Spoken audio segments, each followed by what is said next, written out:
Graça e paz da parte de Deus, nosso Pai, e do Senhor Jesus Cristo, nosso Senhor e Salvador. Estamos de volta para compartilhar com vocês um pouco de informação teológica, um pouco de dicas, enfim, aquilo que é importantíssimo para você conhecer as Sagradas Escrituras. É muito importante falar isso porque a gente tem hoje as redes sociais e ela tem se constituído como um meio, uma estratégia, tanto para o bem como para o mal. Para o bem, no sentido de você aprender mais sobre questões bíblicas, teologia, boas interpretações, métodos para você estudar, pesquisar a Bíblia. Mas, por outro lado, também temos tido muita desinformação. Tem se perdido o foco central das Escrituras, que é o centro da vinda do Senhor Jesus, o seu ministério, sua vida, seu ministério, sua mensagem, enfim. Assim, então, temos tido essa dificuldade, por diversas vezes, de encontrarmos nas redes sociais muitas informações equivocadas, teologia totalmente fora da perspectiva do reino de Deus. E tudo aquilo que eu coloco aqui, eu tento ser o mais didático possível, o mais claro possível e tentar ajudar da melhor maneira. Por isso que eu quero te convidar para você convidar outros a assistir os nossos vídeos. Existem bons canais e este eu espero que seja um bom canal de ensino da palavra. Então, dá um like, um comentário, deixa seu comentário. E hoje nós vamos tratar um tema que pouco se fala, quase nada se fala, exceto no mundo acadêmico. E o assunto é o Pentateuco Samaritano.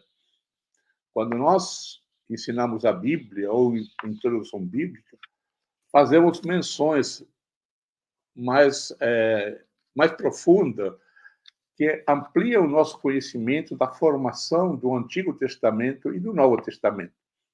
Então, vamos nos dedicar neste ponto, nesta live hoje, sobre o Pentateuco Samaritano. O Pentateuco é um documento hebraico de singular importância, vocês conhecem disso, e que está hoje em posse da comunidade samaritana da atual Nablus. Tá? Você pode procurar no mapa essa cidade. Nablus, Nablus. E este texto reflete o momento em que a comunidade samaritana se repara no templo e se separa da judaica. Então, este Pentateuco surge fruto de uma divisão entre o povo samaritano e o povo judeu. A origem dos samaritanos é bem complexa e possivelmente poderemos usar outro vídeo. Mas naquela vez a comunidade samaritana reteve, então, o texto do Pentateuco como sua escritura sagrada. E é o fato de que, nesta escritura sagrada, não inclui os profetas, ou não incluía os profetas e os escritos. Isto é uma indicação de que, no momento da separação, apenas a primeira parte era reconhecida como canônica. Então, parece que ali havia, então, uma prioridade na canonicidade, no reconhecimento de sagrado, somente os 5 primeiros livros da lei, os quais os samaritanos tomaram para si nesta separação. Desta maneira, o texto que foi preservado pelo samaritano, logicamente, responde ao que a comunidade de Israel, judaico e samaritano na época, considerava a escritura sagrada naquele momento. Então, os profetas e os outros livros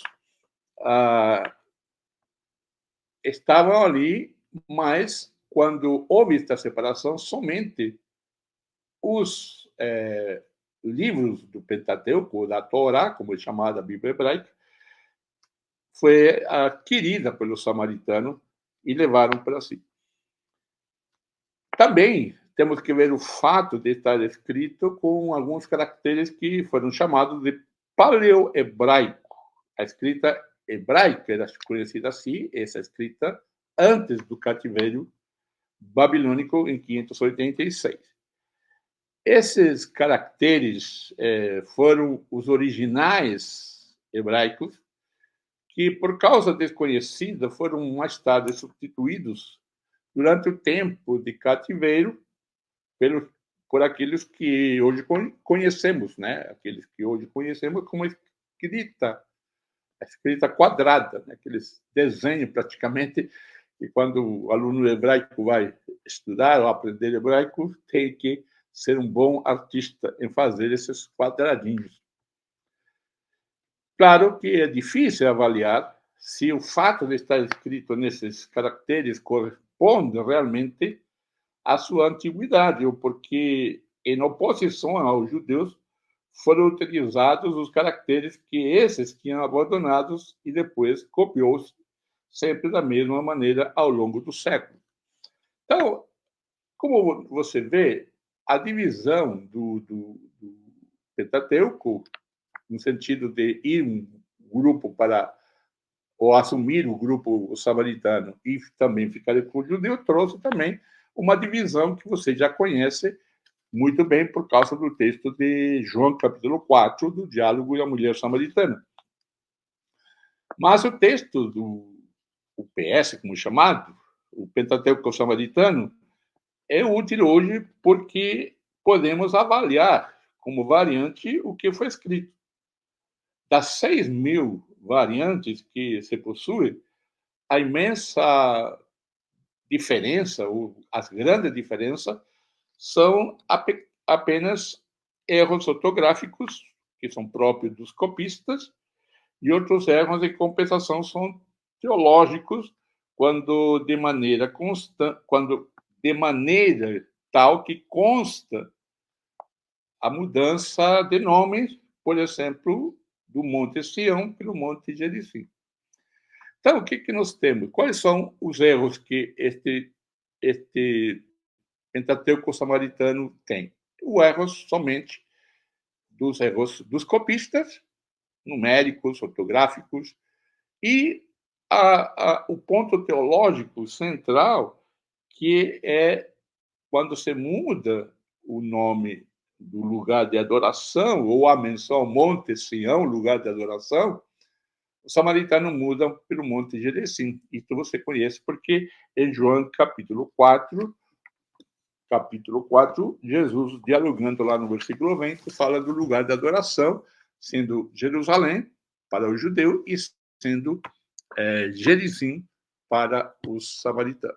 Então, o que serve este Pentateuco samaritano? Para comparar, então, todas as variantes, que são milhares, e ver e se aprofundar qual seria a melhor versão ou a melhor tradução para o texto que estamos estudando no Antigo Testamento.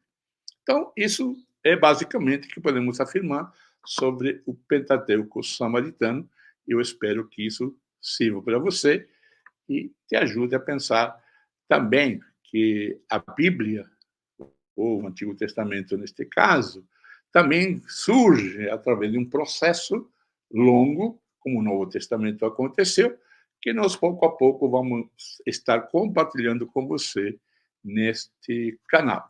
Então, um grande abraço para você e aqui fica meu convite para você comentar, para você compartilhar esta informação, principalmente para aqueles que estudam a palavra de Deus, que pesquisam, porque, na minha perspectiva, eu penso que hoje há poucos pesquisadores, ou melhor, pregadores pesquisadores. O pregador da palavra de Deus, o ensinador, tem que ser um pesquisador do texto bíblico, alguém que estuda o texto, para ter coragem de dizer, olha, o texto diz isso, e eu entendo assim. Claro que é uma interpretação, não é a palavra final, não é a palavra de Deus que você está falando, mas você está entendendo a palavra que Deus permitiu que chegasse até nós. Então, um grande abraço para você e não esqueça de visitar o nosso canal, Teologia de A a Z. Aqui nos comentários eu deixo meus endereços de contato, de mentoria, enfim, daquilo que eu puder te ajudar. Porque eu entendo que com 50 anos de magistério teológico, e enfim, muita água passou por esta ponte, podemos compartilhar algumas coisas importantes para o crescimento e fortalecimento da fé cristã. Um grande abraço, que Deus te abençoe e te aguardo num dos nossos cursos que estão aí para você aproveitar melhor.